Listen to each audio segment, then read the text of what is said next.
السلام عليكم ورحمة الله وبركاته. حبايبي وحشتوني جدا من برا مصر وجوه مصر. يا رب بإذن الله تكون وصفاتي كلها بتعجبكم وبتنول إعجابكم. النهاردة هنعمل مع بعض قنبلة كانت من فترة قريبة جدا، كانت طبعا ترند على جميع المواقع الاجتماعية، وهو الجلاش. يلا بينا نشوف طريقة عمل الجلاش المروحة ازاي بيتعمل، وايه هي الطريقة بتاعتي. يا رب بإذن الله يعجبكم وينول إعجابكم. ما تنسونوش طبعا في اللايك والشير وتفعيل الجرس على قناة ياسمين أحمد.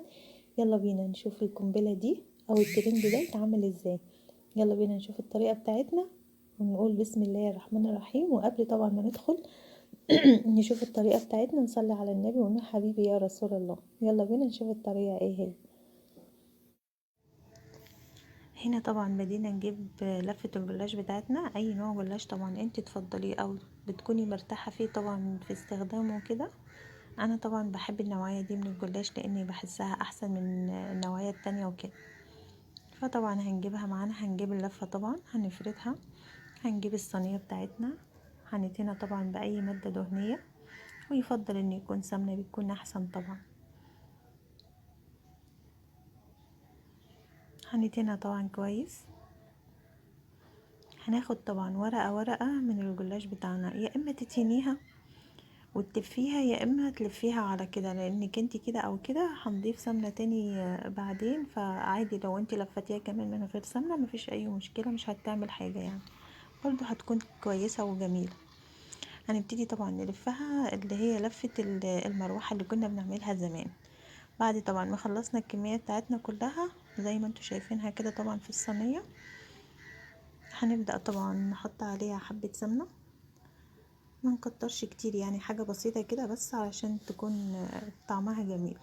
سمنة او زبدة اللي متوفر معاكي مفيش اي مشكلة طبعا. هنا دلوقتي طبعا رح نعمل طبعا الخلطة التانية او الخليط اللي احنا هنضيفه عليها.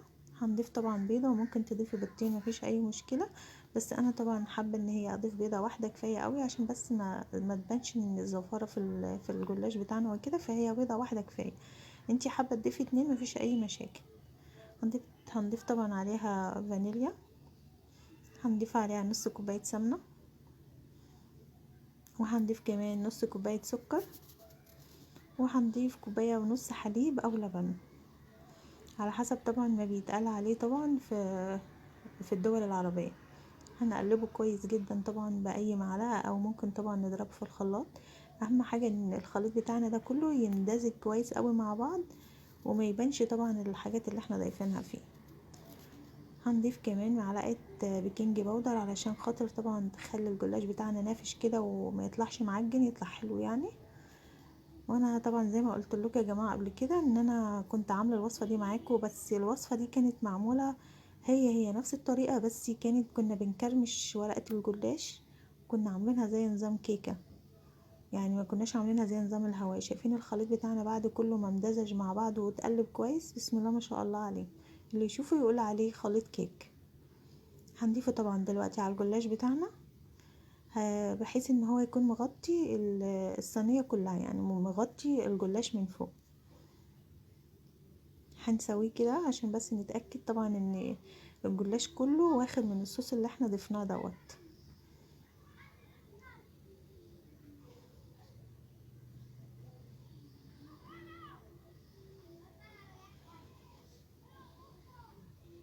هندخلها طبعا الفرن، وبعد ما طلعت من الفرن زي ما انتوا شايفينها المنظر اللي قدامكم دوت، بسم الله ما شاء الله حاجة كده من الاخر.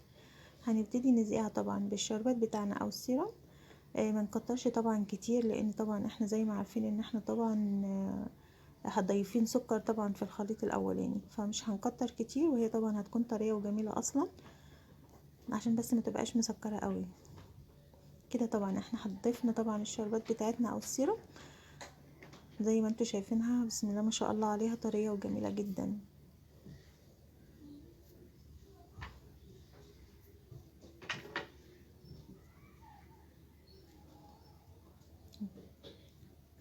بسم الله ما شاء الله عليها جميلة جدا يا بنات، والله اتمنى ان انتوا طبعا تجربوها، هتعجبكم جدا. هنقطع منها حتة زي ما انتوا شايفينها طبعا بعد ما بردت، قطعنا طبعا منها حتة زي ما انتوا شايفينها، حاجة كده في منتهى الجمال وفي منتهى الروعة، حاجة بجد تشرفك قدام ضيوفك وولادك وجوزك، وحلوة قوي قوي في شهر رمضان. وطبعا لو وصلتوا معايا لحد هنا اقول لكم طبعا شكرا ليكم وشكرا للمتابعه، وبتوحشوني جدا جدا من فيديو للفيديو. اتمنى ان انتوا تجربوا الوصفه وتقولوا لي في كومنتاتكم الجميله اللي بجد بتعجبني، سواء ده كانت سلبيه او ايجابيه. ولو الاول مره تتابعوني ما تنسونيش طبعا تفعيل الجرس واشتراك في القناه عشان يوصل لكم كل ما هو جديد من قناه ياسمين احمد. ويا رب تكون وصفاتي بسيطه وعلى قد ايدكم وتكون جميله. والسلام عليكم ورحمه